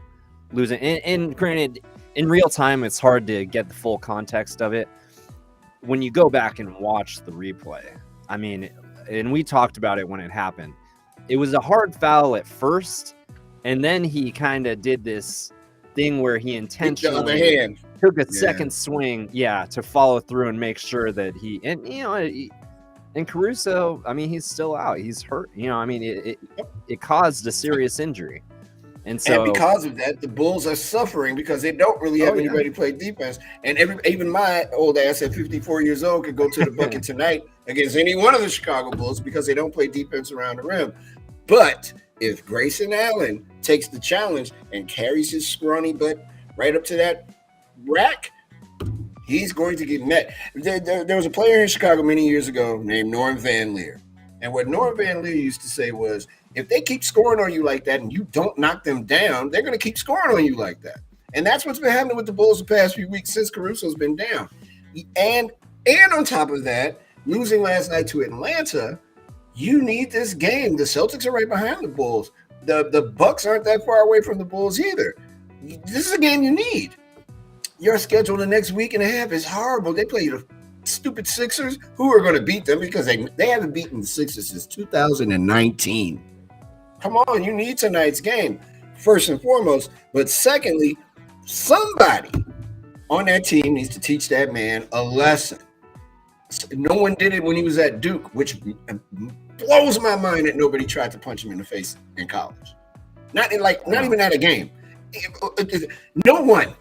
Oh, I can't wait till tonight. It's 7:30 Eastern or 8:30 Eastern or whatever. It's on ESPN. He's kind of a punk. I mean, he has a lengthy reputation from going back to his college days. And I think that comes into account as well, where it's like some players you would maybe give the benefit of the doubt, but because it's him, it's like you know what his intentions were. You know how that guy. You know how he plays. You know how he plays. You know who he is. You know what he does. That, to me, is he should get punched square in the face. The rest of his day should be spent at Northwestern Hospital getting his jaw fixed. I'm sorry. I'm sorry. I'm sorry. He doesn't have to go that far. He can go to Rush. Rush is like right down the street from the United Center. He can go to Rush Presbyterian, St. Luke's Hospital, and take care of him. But that's going to be a good game tonight. The Bulls need a game. Don't know if they're going to get it tonight, but they need a win bad. And they need to do this with a United Center crowd that is looking for blood, me included. So they need to figure it out. Should be good tonight. We'll be talking about it on Monday, I'm sure. I'm betting you that there will be ejections and a suspension after tonight. And I might adopt the Bulls as my team for the playoffs this year. They're going to be good in the playoffs because they'll have everybody back. But right now, man, it's right. rough. Yeah, I mean, the Blazers are doing a great. I mean, they're fulfilling all of the fantasies of what you want in tanking. So, I mean, I don't like when I turn on a Blazer game right now. I swear, like every time I turn it on, it's like, who's that guy starting and when did they put him on the roster? Like it's like different players every night, like getting called up from the G League. So I haven't been watching much basketball just because, I just check the scores to make sure that the Blazers are losing, but I need a team for the playoffs, so I might have to adopt the Bulls. Also, I'm not sure if you can hear all this siren play that's happening in the background. Yeah, I've heard some stuff. Yeah, something is burning in Chicago, and there are fire trucks all over the place, all around me. It looks like there was a car collision about a block down from me. No. Wow, because there's a helicopter around my house. The whole deal, everything is happening. So I'm sorry, I apologize. Like I have anything to do with stopping them from doing their job, but that's the noise you hear. But back to what we're talking about. Tonight's game should be fantastic. It will be something. I can't wait. I want them to do something to Grayson Allen so bad. He's such a punk. And his punk coach is retiring. We'll talk about him in a minute. My sport is baseball. Yeah, he's a punk too. My sport is baseball, as you probably have gathered from watching this show the past month and a half. Whoa, that's almost an anniversary time next week. We'll be 2 months. Yeah, we'll be 2 months old on the 10th, which is Mario Day, but we'll get into that later. And baseball is the owners have locked out the players, and the players are like, well, okay, cool. The way it's all shaping out is that the owners want to keep this done. They want to not have a season until at least May. They don't make money in the winter anyway, which leads me to believe, wouldn't you want to shorten the season and just start in May or start in late April? What is so hard about doing that? Because in Chicago in April, it might be 70 tomorrow and 20 on Sunday. Yeah, like no joke. Your springtime sounds similar to Oregon's because it's like schizophrenic. Like It'll be like hailing and then the sun comes out and then it starts raining and then the sun comes back out. Like that's a typical spring day in Oregon. Like it could change, 20 minutes every 20 minutes. And watching a baseball game in the cold is the worst. Yeah, it is not fun at all. And I get it. I'm not going to miss them not playing March 31st I'm not going to miss them if they don't play in April. If it gets past May, then I'm like, okay, what are we doing? But yeah, start the season late anyway. That should have been in the plan. And why are they playing baseball in November?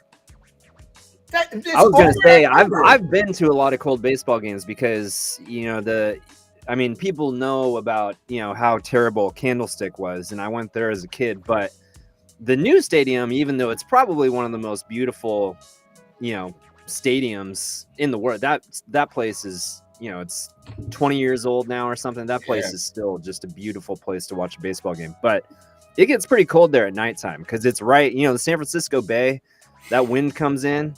So even that stadium, it can be a little chilly, even during the summer sometimes in the evening. So yeah, you're talking about postseason runs, like you got to bundle up to go to a Giants game out there. That's crazy. It's cold. Right. I don't know if I could do it, but this lockout. Oh, I don't know if I want to do it. I'd go to a baseball game in April because I love the White Sox, but I don't know if I want to anymore, especially if they can fix it. The 4 owners voted against the last proposal Major League Baseball submitted to the MLBPA, the Players Association, according to SNY's Andy Martino. The Athletics' Evan Drellich identified the 4 owners: Bob Castellini from the Reds, Chris Ilitch from the Tigers, Ken Kendrick from the Diamondbacks, and Artie Moreno from the Angels. When the union unanimously rejected the league's proposal, Commissioner Rob, I don't know why I have this job because I hate baseball, Manfred, made good on a pre-existing threat by canceling the first 2 series of the season, thereby ensuring the owner-imposed lockout would leak into a third month. Per Martino's sources, even more owners would have joined the nay side if the league's proposal offered a competitive balance tax threshold higher than $220 million. As Martino and Drellich note, that could prove to be an issue heading forward, given that it takes only 8 no votes to derail the ratification of a new CBA.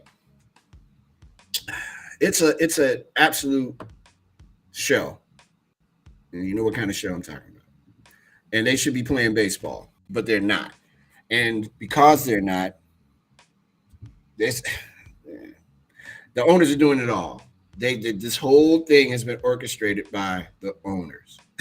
When I tell you, if you're going to be on a side, if you're picking a side, you pick the player's side because the players didn't lock themselves out. They're ready to play baseball. So it's crazy. The Los Angeles Lakers, our second favorite topic here on this show, were crushed, and I mean crushed, by the Clippers Thursday night. Russell Westbrook, why did you laugh? Russell Westbrook said he is still trying to figure out his role with the team. Sir, it's March. I know, right?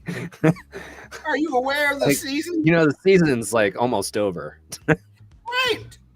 He says he's still trying to figure out his role with the team, which he says has, quote, changed every single night, close quote. The Clippers embarrassed their hallway neighbors, 132 to 111 to sweep the season series 4-0. Reggie Jackson enjoyed his finest game as a Clipper, torching the Lakers for 36, 9, and 8. Woo! That's a career night for some people. That's a career for some people. Afterward, Lakers head coach Frank Vogel, who should soon be losing all his jobs, said the coaching staff has discussed several options to help get the team back on track, including the possibility of bringing Westbrook off the bench. We talked about everything, Vogel said in a panicky voice. I added that part. When asked if the Lakers have discussed the idea of having Westbrook come off the bench, asked if it is something that could be seen moving forward, Vogel repeated himself. We talked about everything. Here's the mess, though. The Lakers also did this to themselves. They let LeBron James be the GM. That's LeBron's doing. Yeah, and we talked about that. We were just talking about the Grayson Allen thing. Alex Caruso is a legit NBA player. That's one of the guys that I think that they're really missing right now. Letting him walk was a bad decision. That was stupid. He's the man. You know what player they're missing? It's Alex Caruso. Yeah, he wouldn't be any good to him now because that punk Grayson Allen broke his wrist. But that's Alex Caruso that they're missing, and he makes such a difference on the floor. They're not prepared for all of that. They're not. Dude, LeBron James picked his team. Bigger question. Is Russell Westbrook done? Or is it just the system in Los Angeles? I have a feeling he's not done. But has he I played don't himself know, out of the man. league? It seems like I think one of the things to remember about him is one of the things that made him so unique, kind of, early on for Derrick Rose in his career, is just his explosiveness, his athleticism. I think he probably relies on, or has relied on, his greatness has relied on his physical tools more than, some other players in the league. So I think that's part of what we're seeing. And, he's never been a great shooter. Right. So I think I agree. I don't think he's done, but I do think he's not the same player that he was. I don't think he's in the prime of his career anymore at this point. I get the feeling that he is still a starter in the league and that the Lakers are so screwed up and they have bungled this whole mission. You put him around some different players on the Lakers with LeBron, and I don't think this is a bad thing. I'm not saying that they shouldn't have made the moves they made because they looked good on paper, but you got young dudes sitting on that bench that can actually play that aren't getting any tick. And if you don't start playing them, they're going to want to leave too. When their rookie contract's over, why would they stay? You didn't have any faith in me to even play to get on the floor a few minutes in the game.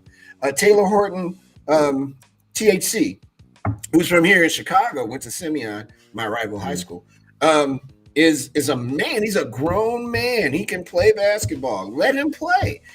Trade Russell. Why is he there? Why are you keeping Carmelo? This is his victory lap. This is it. Peace out. Give me the rocking chair. I'm gone. LeBron, how long does he stay a Laker? Because, he loves moving around.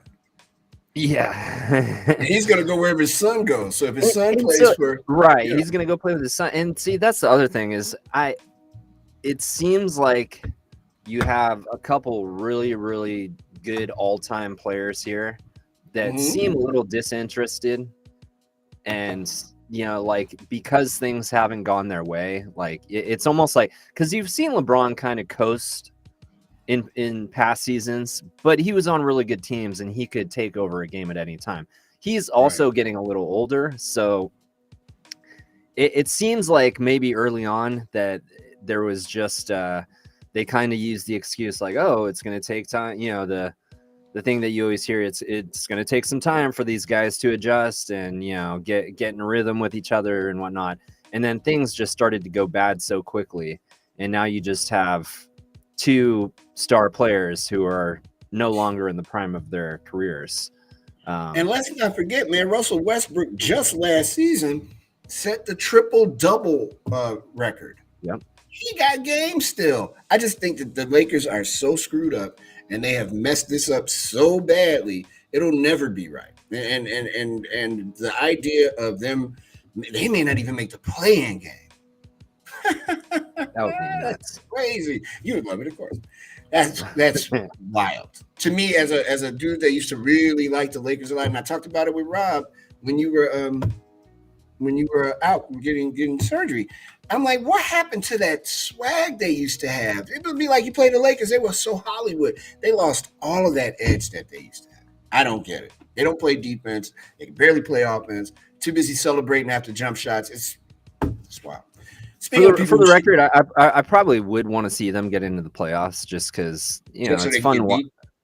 Well, yeah. I mean, yes, obviously so they could get beat. But I mean, it's fun to watch LeBron, in the playoffs. So I would like to see, a 7-game series, or, it probably wouldn't be 7 games. They'd probably get swept. But to see them play someone like the Suns or the Lakers would be kind of a fun first-round matchup. They might. They might get walked. And they may not win a game in those playoffs. Man, it's bad. Speaking of people who should have been gone years ago, Mike Krzyzewski's retiring. More than 41 years have passed since this fossil coached his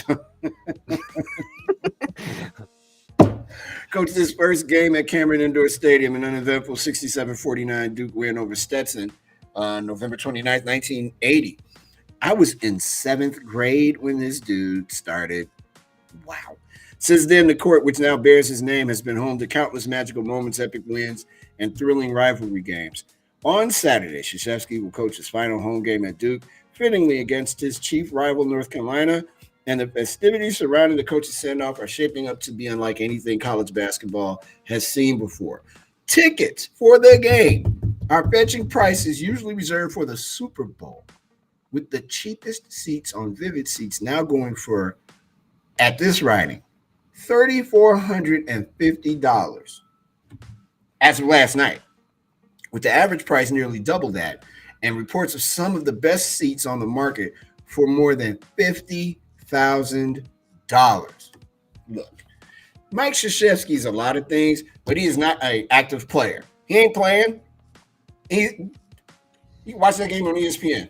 $50,000. Right. He's just going to be standing there like he usually does. Standing and yelling and being There's not going to be any there's no chance of some like miraculous performance like Kobe Bryant, going for 60 in his last game or something like that. I hope he wears a suit though, because real quick before I talk about the WNBA, why are coaches wearing the casual gear again because of COVID? Is there a rule that you can't wear a neck because it'll give you COVID? What's the deal with that? I like them in suits. I like coaches in the suit. I've wondered about that as well, and I think that's how it started. Because I think it's like in the NBA, I think it started when they were in the bubble, whereas like they started wearing the casual stuff. And I've been curious about that as well, because I assume that at some point there was just some sort of agreement, like, yeah, you can just wear casual clothing. You don't have to wear a suit. Because I don't know if it was like an official dress code thing. I always thought it was as a kid, like the coach had to wear, a suit. But yeah, you don't see it very much anymore.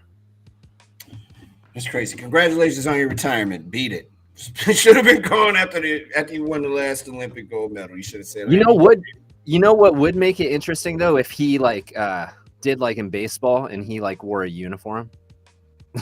If he went out there in a basketball uniform, in some shorts and some gym shoes. That would be awesome. Then I would maybe drop some money to go see it. Like he's running up and down the sideline in his jersey, yelling at the players. I heard he's also trying to get the Midwest Regional here in Chicago because he's from Chicago, and that he wants to coach what could be his last game here in his hometown. That'd be cool. Whatever, man. Not a big Coach K fan, I guess. No, they lost. We actually talked. Rob talked about it because Rob went to Duke. Oh, he's a Dookie. Okay, yeah, he told me. I knew that. Yeah, he is not a fan of Coach K either. No one is. No one in their right mind is. Heard a story today on the radio that he used to sit people down on the floor. Like he would go to each dorm and sit the kids down on the floor and be like, we don't want you yelling and screaming at the players. And we definitely don't want you talking about what they look like. And it's kind of a wink nudge kind of deal. Because that's exactly what he wanted them to do. That's how the Cameron crazies came about. Whatever, man. Screw you. Beat it. Glad you go away. But I wouldn't pay $50,000. Michael Jordan, let's assume I had $50,000. Or you ain't got to go that high up. Let's assume I had $3,400 to blow on a game. Derek Jeter, Michael Jordan, Magic, Mike Tyson, Muhammad Ali, people of that ilk. Yeah, I'd go for that. I would Mike Tyson in his prime. That would be. Yeah, I'd pay money for Tiger Woods. Like that'd be a good conversation for another. I mean, there is stuff I would definitely like. That's kind of on my sports bucket list. If I had the money, that I would probably drop a lot of money on. We should run that in the chat real quick while we got time. Who would you pay $3,500 to see play a professional sport for the last time? Even Backchannel.tv, YouTube, or your Amazon supported device. Real quickly. WNBA Commissioner Kathy Engelbert said, as much as she would like the league to use charter flights throughout the season, it is not financially responsible to do now. It would be more than $20 million a year to fund charter flights for an entire WNBA season, Engelbert said yesterday in an interview with ESPN. Quote, so this is something that we're not going to jeopardize the financial health of the league and be irresponsible about. If we can get it funded by sponsors and supporters, great, but that's not where we are. We do not have that. Come on, NBA, help out your sister, man. Don't be the bad big brother. Help out your sister. Figure it out. There's got to be a way to do it. These women are amazing athletes. Some of the best athletes in the world play in the WNBA. Figure it out. Figure it the F out and get them people on some flights. When we come back, we'll have one final story, and then it's Friday night, and then I'm going to change clothes so I can go outside. It's The Drive with Mario Smith here on Backchannel.tv, YouTube, and on your Amazon supported devices. And for our last time, we'll be right back.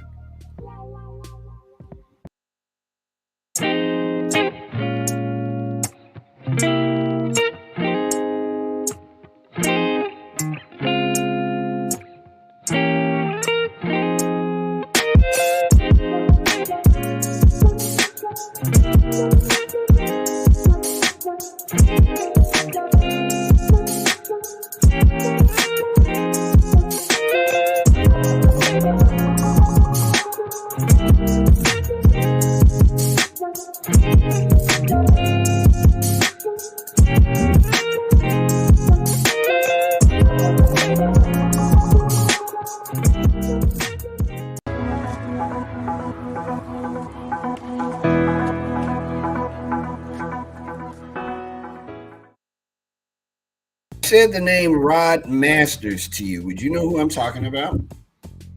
If I said the movie Slapshot, would you know what I'm talking about? So it started with an unsolicited email that landed in the inbox of the game presentation executives for the Seattle Kraken, my new favorite hockey team. The name Rod Masters didn't immediately resonate with Johnny Greco and Lamont Buford, who are in charge of overseeing entertainment and game production for the expansion franchise, though they would soon make a connection. I remember Lamont looking at me and he's like, the dude from Slapshot just sent me an email, Greco recalled. And I'm like, what are you talking about? What dude? That dude would be Masters. And if the name still doesn't ring a bell, that's fine. Just know he may be the most famous organist to ever appear on the big screen in a sports movie. And now nearly half a century after he made a lasting impression in Slapshot, Masters is the first organist for the Kraken. His name never appeared in the credits of the iconic 1977 movie starring Paul Newman, but anyone who's seen the movie knows Masters as the organist plunked in the head by a wayward puck and abruptly asked by Newman's character, Reggie Dunlop, to never play Lady of Spain ever again. That's one of my favorite parts of the movie. Now, more than 40 years later, he is part of the fraternity of organists around the NHL, a 68-year-old living out a dream, even for someone who has worked as a professional musician all over North America. Quote, I love playing for the people, and they seem to be loving it. It's just the best job I could ever even dreamed that I would have, Masters said. I had retired, and then I thought, just for the heck of it, I'll email them. I would think this is a great job for any musician. Organ or keyboard music is synonymous with hockey. It was even part of the soundtrack of the Beijing Olympics during stoppages in play. Of the 32 NHL teams, only 6, Philadelphia, Carolina, Dallas, Arizona, Vegas, and Edmonton, don't have an organist playing during games. Vegas, the last team to join the league before Seattle, didn't have an organist in its first year, but tried it in year 2. With all the other entertainment that went into the game production, the organ sound didn't fit the soundtrack for Las Vegas. I don't think we set up the people that we had in the mix for great success, but it also just didn't kind of feel right, said Greco, who along with Buford oversaw entertainment and game presentation for the Golden Knights before joining the Kraken. The train was on the tracks for a lot of the Vegas elements, and that just felt a little obtuse. In the midst of starting the franchise in Seattle, there were thousands of boxes for the entertainment staff to check. One that remained unmarked when the season began was an in-house organist. But Masters' email offering his services lingered as a reminder. If the Kraken wanted that organ sound reverberating through Climate Pledge Arena, someone was interested. One problem, while he played a hockey organist in a movie, Masters had never done that kind of performing in his long musical career. At the time the movie was being filmed in Johnstown, Pennsylvania, Masters was playing regularly at the Sheraton Hotel where the cast and crew were staying.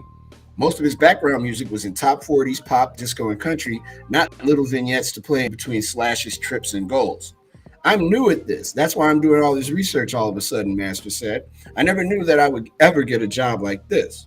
One of the peers Masters has reached out to for advice is Jeremy Boyer, who has been the organist for the St. Louis Blues for 15 years. Boyer is a star performing primarily for the Blues, but also the St. Louis Cardinals at times. He has amassed a massive social media following with his skill taking popular songs and making them rock via the organ. Who wrote this? I think you have to be a little bit of a fan. You have to enjoy the game, and your music has to reflect what is happening in the game too, Boyer said. I feel like I'm lucky. I'm out in the crowd, so I really get the vibes of everybody that's around me, and I try to take that energy and funnel it into my music.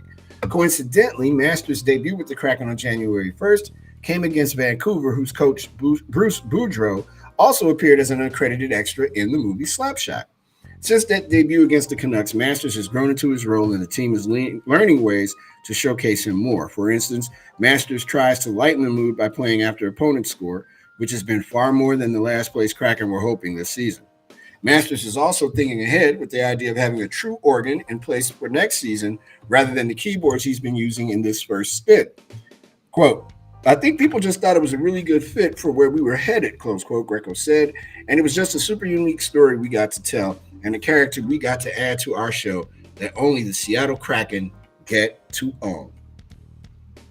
Not a bad story. And dude is hilarious. And if you've ever seen Slapshot, you know that Paul Newman struck him in the head with that puck and told him never to play Lady of Spain again. And he's one of the best parts of that whole entire movie. Right on, Gliss. That's a cool story, man. Thank you. Maros is live in the state of the District of Columbia. Say word. Kelsey's in Pennsylvania. Yeah. Thank you guys for watching today. Really appreciate it. Here's some stuff you can take with you to share with your friends tonight when you're going out partying and whatnot. Today, in 1801, when we were all alive, Thomas Jefferson is the first president inaugurated in Washington, D.C. I remember this one, Bliss. In 1978, the Chicago Daily News, which was founded in 1875, published its last issue. That was a big deal. I used to read the Daily News. Actor John Candy, in 1994, died of heart failure at the age of 43. Also in 1994, 4 defendants in the World Trade Center bombing trial are found guilty on all charges. That would be the first World Trade Center bombing. Birthdays today from Second City Television, Beetlejuice, Home Alone, Catherine O'Hara turned 68 years old today. And basketball player Draymond Green from Golden State, Flint, Michigan's famous son, turned 29 years old today. On the music calendar in 1967, Ruby Tuesday by the Rolling Stones is the #1 song on the U.S. Top 40 chart. In 1989, Tone Loc's Wild Thing becomes the first double platinum single. And in 1999, Cher has her first #1 single on the Billboard charts in 25 years with Believe. The last time she topped the charts was in 1974 with Dark Lady.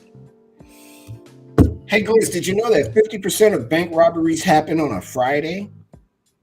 I did not, but that kind of makes sense. Makes a lot of sense. Hey, man, I got to celebrate. I'm going to go rob a bank, spend this money. I need some money to go out tonight. And broke, I got to go rob a bank. In a survey, 1/3 of us say smelling good is a sign that you have your life together. I would think. That makes sense. More than 20% of Americans keep a tube of toothpaste in their glove compartment. Wow. I don't know why? I don't. How does that? Anyway, only around 2% of people have green-colored eyes. The average person will use 19 different doctors in their lifetime. It's a lot of doctors. During the State of the Union speech that ran slightly longer than an hour because Joe Biden got to run around, he's on that ramp running.